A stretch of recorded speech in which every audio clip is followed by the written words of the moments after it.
Class 9th math की book के अंदर सबसे पहला जो चैप्टर आता है नंबर सिस्टम, जिसको हम स्टार्ट कर चुके हैं। ऑलरेडी हमने 3 लेक्चर लगा चुके हैं और आज का लास्ट लेक्चर है lecture number 4 laws of exponent के ऊपर। बेसिक्स का लास्ट चैप्टर है, उसके बाद हम एक्सरसाइज स्टार्ट करेंगे। ठीक है, तो चलिए लॉज ऑफ एक्सपोनेंट क्या है या फिर एक्सपोनेंट्स क्या होते हैं। ठीक है, अगर आपने 8th क्लास के अंदर नहीं पढ़ा तो कोई बात नहीं, आज की वीडियो के अंदर हम सब के सब लॉज पढ़ने वाले हैं एग्जाम्पल के साथ। तो चलिए स्टार्ट करते हैं आज की वीडियो को। तो सबसे पहले अगर देखें तो लॉज ऑफ एक्सपोनेंट होते क्या हैं, ऐसी चीज़ जो पावर समझते हो कि किसी भी नंबर की पावर, जैसे एग्जांपल के तौर पर अगर मैं कहूँ 2 की power 2 which is equal to 2 का स्क्वायर यानी कि which is equal to 4। So 2 की power 2 which is equal to 4। If we write कि यहाँ पे ये जो 2 लिखा हुआ है 2 की पावर 2, ये जो छोटा सा 2 लिखा हुआ है इसके ऊपर, ठीक है, इसके हेड के ऊपर 2 के हेड के ऊपर जो ये 2 लिखा हुआ है, अगर मैं कहूँ कि ये जो 2 है ये इसकी क्या है, पावर या फिर एक्सपोनेंट है। ठीक है, 2 की power 2 will be is equal to 4। तो ये क्या है, एक्सपोनेंट है। अब इसी के ही हम कुछ लॉस पढ़ने वाले हैं। ठीक है, अगर यानी कि लॉस का मतलब है कि अगर किस तरीके से हमारा फॉर्मेट में जिस तरीके से लिखा हो और उसको हम किस तरीके से चेंज कर सकते हैं आसानी से। ठीक है, इनको हम लॉस ऑफ एक्सपोनेंट कह सकते हैं, या फिर कहें कि ऐसे कुछ लॉस जिसका हम यूज़ कर बहुत आसानी से अपना आंसर लेकर आ सकते हैं। ठीक है, अब इसका मतलब जानने में तो कोई वो दिक्कत नहीं आनी चाहिए क्योंकि आसान होता है। देखो अब यहाँ पे लॉस क्या है, इसके क्या कहते हैं। सबसे पहला लॉ आता है क्या है कि a की पावर m इंटू a की power n is equal to a की पावर m प्लस n। तो यहाँ पे देखा होगा आपने, देख लिया है कि यहाँ पर जो a है ये दोनों तरफ यहाँ पे क्या है, कॉमन है, यानी कि सेम है, बस पावर यहाँ पे डिफरेंट है। तो पावर अगर डिफरेंट होंगी और अगर बेस यहाँ पर सेम होगा तो हम यहाँ पे इसको किस तरीके से ऐड करेंगे, a की पावर m प्लस n, यानी कि पावर का प्लस हो जाएगा, पावर हम प्लस कर देंगे। एग्जाम्पल के तौर पर हमने यहाँ पे एग्जाम्पल भी लिया कि 2 की पावर 3 इंटू 2 की पावर 4। देख सकते हो बेस दोनों का सेम है। ठीक है, बेस किसे कहते हैं, बेस हम a को कहते हैं। और यहाँ पर देख सकते हो कि जो 2 है वो दोनों तरफ क्या है, सेम है, यानी कि इनका बेस सेम है। अब इनकी पावर जो है m और n ये दोनों डिफरेंट हैं। अब डिफरेंट होने पर हम इनकी पावर को प्लस कर देते हैं, यानी कि 2 की power 3 plus 4 which is equal to 2 की पावर 7। तो 2 की पावर 7 किसके इक्वल होता है, 128 के इक्वल होता है। तो ये है कुछ इस तरीके से हम एक्सपोनेंट, फर्स्ट लॉ हमने एक्सपोनेंट पढ़ा। अब यहाँ पे दूसरा एक्सपोनेंट क्या आता है कि इसका इन्वर्स भी है एक। ठीक है, अगर हमारे पास, वैसे तो दूसरा ये वाला होना चाहिए पर कोई बात नहीं, हमने थोड़ा सा इस पर चेंज करा है थोड़ा काउंटिंग के अंदर।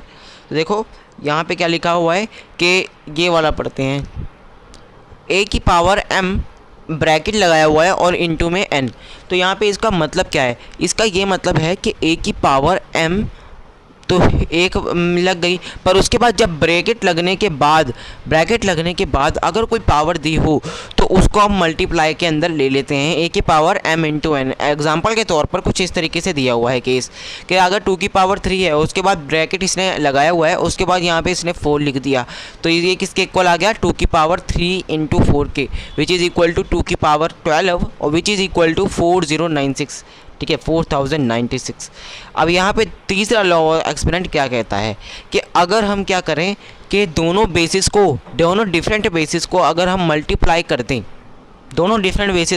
मल्टीप्लाई कर दें, और उसके ब्रैकेट लगाने के बाद उसकी पावर n रख दें, तो इसको हम इक्वल कर देंगे a की पावर n इंटू b की पावर n, यानी कि दोनों तरफ जो n है वो दोनों तरफ ही आ जाएगा, यानी कि a के पास भी n आ जाएगा और b के पास भी n आ जाएगा।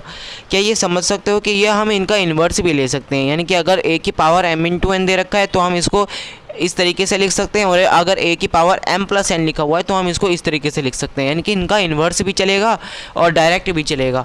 अब यहाँ पे एग्जांपल ले लेते हैं थर्ड वाले लॉ की। क्या है कि 20 की पावर हमने 3 ले ली, तो 20 की पावर 3 लेने का मतलब है कि 2 into 10 which is equal to 3। So हमने क्या करा, 2 की पावर 3 इंटू 10 की पावर 3, यानी कि 3 दोनों तरफ ही ले लिया।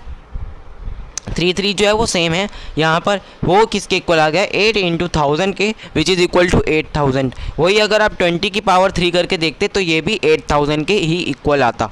ठीक है, सो यहाँ से चौथा लॉ क्या कहता है कि अगर ए में बेस हो बी और पावर जो है कॉमन हो, यानी कि ये इसी का ही क्या है, इसी का ही अगर मल्टीप्लाई में, और ये डिवीजन के अंदर दिया हुआ है।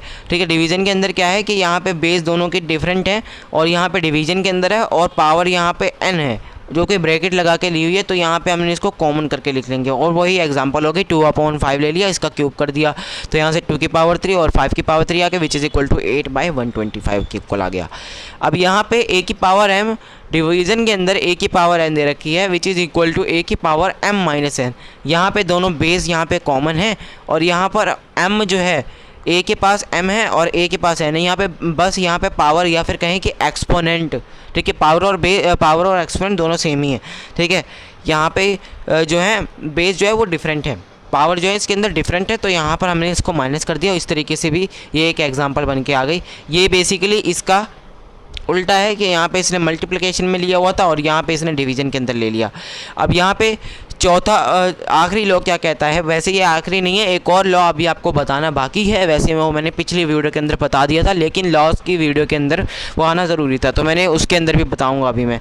ठीक है, अब यहाँ पे दे रखा है a की पावर m डिवीज़न में a की पावर n, तो इसको मैं इक्वल करके इस तरीके से भी लिख सकता हूँ। ठीक है, कि 1 में a की पावर n माइनस का m, इस तरीके से भी मैं इसको लिख सकता हूँ। जैसे कि यहाँ पे एग्जांपल ले रखी है 2 की पावर 3 अपॉन में 2 की पावर 5, तो यहाँ पे इस तरीके से मैंने माइनस करके 1 अपॉन में लगाकर माइनस करके भी मैं इस तरीके से कर सकता हूँ, वो भी चल जाएगा, इज इक्वल टू 1/4। ठीक है, इस तरीके से हम करते हैं लॉज ऑफ एक्सपोनेंट। पढ़ते हैं और भी कुछ लॉज हैं। ठीक है, जैसे कि एग्जाम्पल के तौर पर पिछले वीडियो के अंदर मैंने आपको बताया था, अगर वो नहीं देखी है तो उसका लिंक आपको डिस्क्रिप्शन के अंदर मिल जाएगा, वहाँ से जाकर आप देख सकते हो, क्लिक करके देख सकते हो। तो यहाँ पे अगर मैं मान लूँ कि अगर मैं कहूँ कि 4 की पावर हाफ, इसका मतलब है रूट ऑफ 4, और अगर मैं कहूँ कि 8 की पावर 1/3, तो इसका मतलब है होगा कि क्यूब रूट ऑफ 8।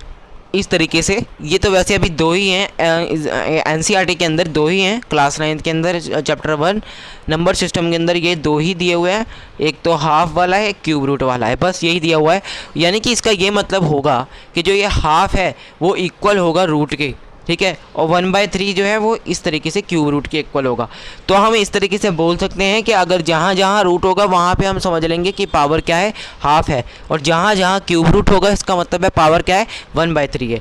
तो इस तरीके से हम लॉज ऑफ एक्सपोनेंट पढ़ते हैं। तो आज की वीडियो यहीं पे ही समाप्त होती है। तो कल की वीडियो के अंदर, यानी कि आने वाली वीडियो के अंदर हम समझेंगे एक्सरसाइज 1.1 को कंप्लीट सॉल्यूशन मैं कल की वीडियो के अंदर लेकर आने वाला हूँ, तो उस वीडियो को ज़रूर देखना। तो बस आज के लिए बस इतना ही, मिलते हैं अगली वीडियो के साथ।